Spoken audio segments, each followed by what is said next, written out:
Today I'm going to show you how to actually build Protea, with a build so strong that you'll be able to destroy Steel Path without using any Helminth abilities, Archon Shards, or even Forma. And I'm excited to share that there's a build for everyone. Whether it's crowd controlling entire rooms, stripping armor, or simply being unkillable, you can do it all. So grab a coffee, sit back, and relax, because this is everything you need to know about the Queen of Time, Protea.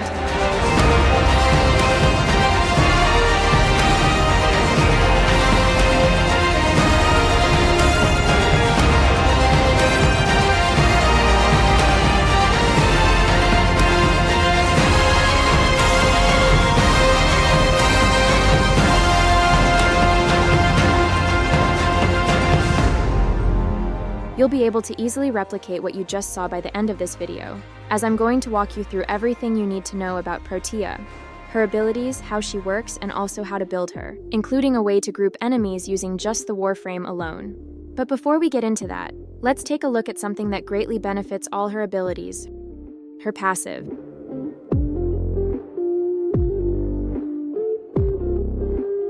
Protea possesses a distinctive yet powerful passive ability. Every fourth ability cast by Protea receives an additional 100% ability strength bonus. A power recorder visible on the bottom right of your screen accumulates 1 power bar with each ability cast. Once it's fully charged with 3 power bars, the leftmost slot will glow brightly and a ready message will appear. When the fourth ability is cast, the bonus is activated and the power recorder resets its cycle by emptying. Additionally, the strength bonus from her passive is additive, meaning that if her total modded ability strength is, for example, 150%, every fourth ability will have a total strength of 250%. And I'll delve into the details of how this added strength benefits her other abilities as we go through each one of them in this video.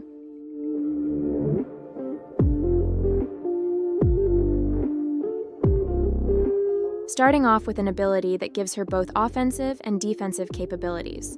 Grenade Fan is Protea's first ability, and casting it throws out 3 grenades in an arc. By default, tapping this ability would give you the offensive version, while holding it down gives you the defensive one. However, the majority of builds use the defensive ability much more often. Therefore, it would be a lot more convenient if we could tap to get the defensive variant instead, and we can easily achieve this by tweaking our settings. Simply head to your options page and search for Invert Tap. Once inside, all you need to do is change the setting from default to inverted.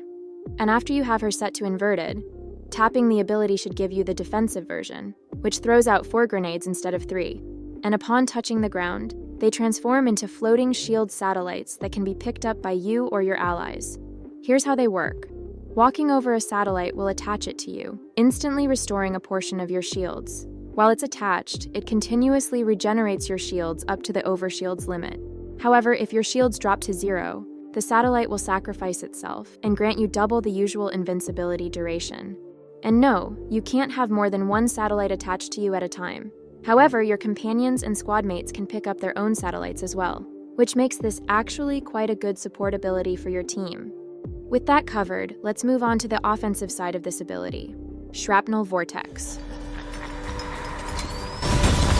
Fair warning, no, it doesn't explode like that, but it certainly has its uses. So if you've inverted your settings as shown earlier, holding the ability key will give us the offensive version, which throws out 3 grenades in a spread.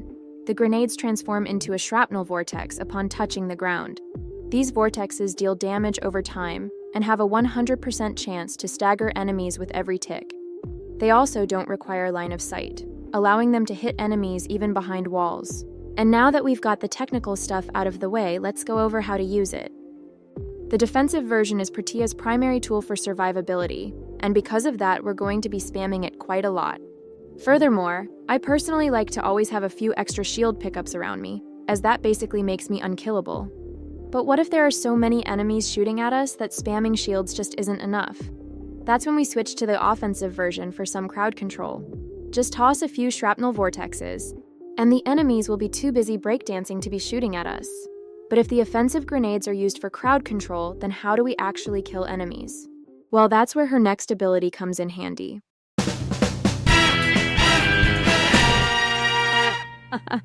Oh man. If you've ever played Team Fortress, you'll know exactly how this works.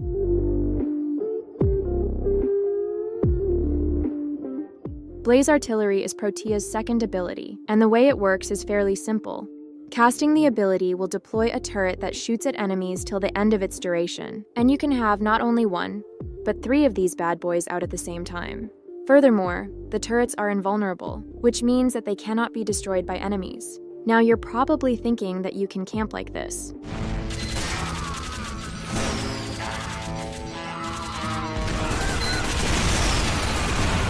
Unfortunately, the base duration of our turrets is only 3 seconds, which means that we can't exactly go AFK like Octavia does. But in spite of that, the turrets have infinite punch-through, along with a mechanic that lets them do crazy amounts of damage. So how it works is that Blaze Artillery's overall damage will increase by 100% each time an enemy is hit by its attack. This also stacks infinitely till the end of the turret's duration, and we can see how many stacks it has along with the remaining duration at the back of the turrets.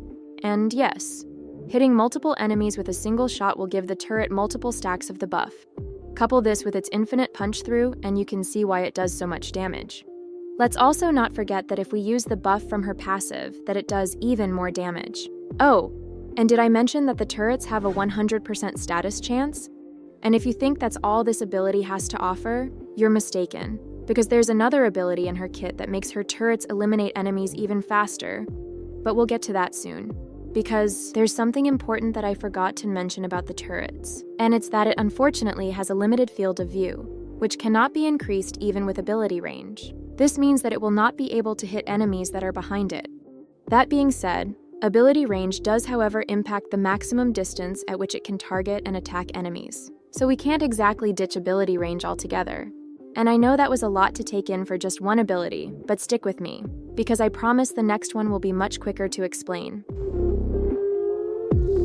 Dispensary is Protea's third ability. Casting the ability will, as you may have guessed, deploy a dispenser. This dispenser generates pickups every 2 seconds in the following order: a health orb, ammo pack, and then an energy orb, repeating until its duration expires. Furthermore, the dispenser is invulnerable and cannot be destroyed by enemies. However, if a pickup type hasn't been collected when it's time to spawn a new one, that attempt will be skipped. Which means that if you haven't picked up the energy orb that it spawned, it will not create more energy orbs. Furthermore, each pickup has a chance to spawn a second copy, and this chance increases with ability strength. Therefore, using this ability with Protea's passive can significantly boost our chances of spawning double pickups, making it even more effective. But unlike her turrets, you can only have one dispenser active at a time, and that's pretty much everything you need to know about this ability. As promised, it didn't take as much time to explain as the previous one. But speaking of time, her next ability lets Protea even manipulate time itself.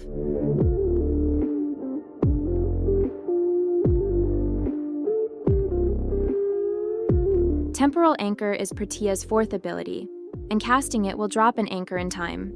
If a rewind is manually triggered or the duration expires, Protea will start to rewind time. Not only will she return to the location of her anchor, but her health, energy, shields, ammo, and combo counter will all be reset to what they were when she dropped her anchor. And if this sounds familiar to you, it's probably because you've seen it before. This is time. Endless, looped time.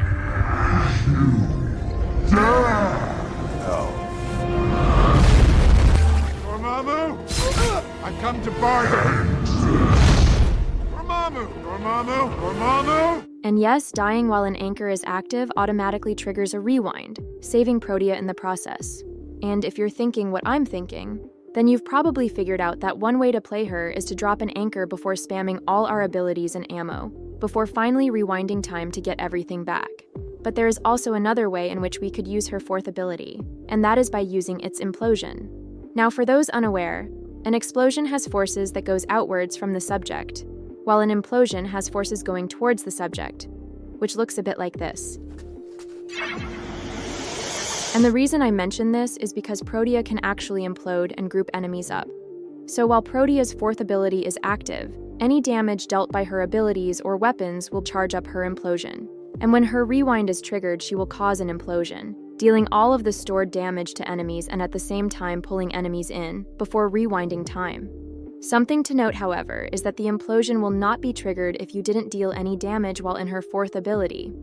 Keeping that in mind, an alternative playstyle that we can use is to cast her 4th ability and shoot an enemy, before triggering her rewind and dropping her turrets. This groups up enemies in order for our turrets to gain a bunch of stacks of its damage buff, which eliminates them very quickly. And I just realized that I forgot to go over how we can manually trigger the rewind. By default, tapping the ability after casting will manually trigger the rewind, while holding it down will cancel the ability altogether. But because we've inverted our settings, the reverse is true. Now this might sound counterintuitive, but it will make a lot more sense once we cover her augment mod. Temporal Erosion is one of Protea's best augment mods, and what it does is that while our 4th ability is active, our damage abilities will be able to remove a portion of the enemy's armor each time they get hit. Because frankly speaking, while grouping enemies sound like a good idea on paper, it wasn't anywhere near effective in actual gameplay, at least from my testing. I could have grouped up a bunch of enemies right in front of the turrets, but watched as they decide to shoot some random enemies far off in the distance. So instead of needing to group enemies, what we could do instead is to use her augment mod and stay in our 4th ability as the turrets are shooting. And because of this, I prefer canceling her 4th ability rather than having it rewind to my previous position. Because first of all, the rewind animation takes an incredibly long time to play, which honestly makes it quite inconvenient to use. And when I'm camping, I usually have plenty of energy and ammo from the dispenser, so using the rewind feels unnecessary. Lastly, if I'm running around the map, the last thing I want is to be teleported 100 meters back to where I started. But hold on a minute. How am I able to run around the map when her playstyle encourages me to defend a location? Well, that's where her new augment mod comes into play. Temporal Artillery is Protea's latest augment, and it is just as powerful as her previous one. In fact, they actually work very well together, synergizing perfectly with one another. So how it works is that while her 4th ability is active, Protea will pick up one of her existing turrets, which allows it to follow her around like a companion, giving it a full 360-degree field of view. Furthermore, the turret's duration will also be paused during this time, which means that as long as her 4th ability is active, the attached turret's duration will not go down. Not only does this allow us to kill enemies while running around, but the increased turret duration actually makes even camping easier. This is because we're now able to simply recast our 4th ability every so often, and occasionally dropping more turrets if the current one expires, or if we just need a little extra firepower. But with that out of the way, let's finally go over how to build Protea.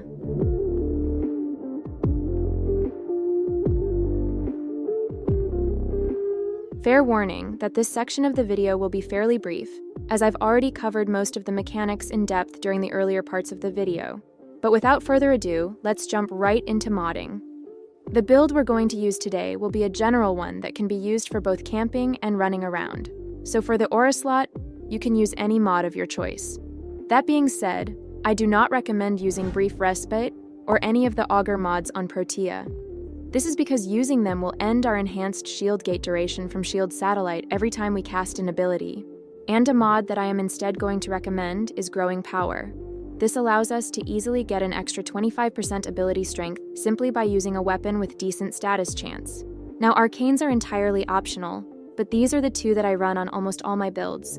Molt Efficiency for extra ability duration, and Molt Augmented for the increased ability strength. We're also going to be utilizing both of her augment mods for the benefits explained previously. And since our build focuses on staying in her 4th ability, we're going to be using both the Continuity and Constitution mods to increase our ability duration, along with Flow for a larger energy pool. Now, if you do not have any of the primed mods, using their normal variants will work just as fine. Next, we're also going to be using Stretch for the increased ability range, and Archon Vitality for extra damage.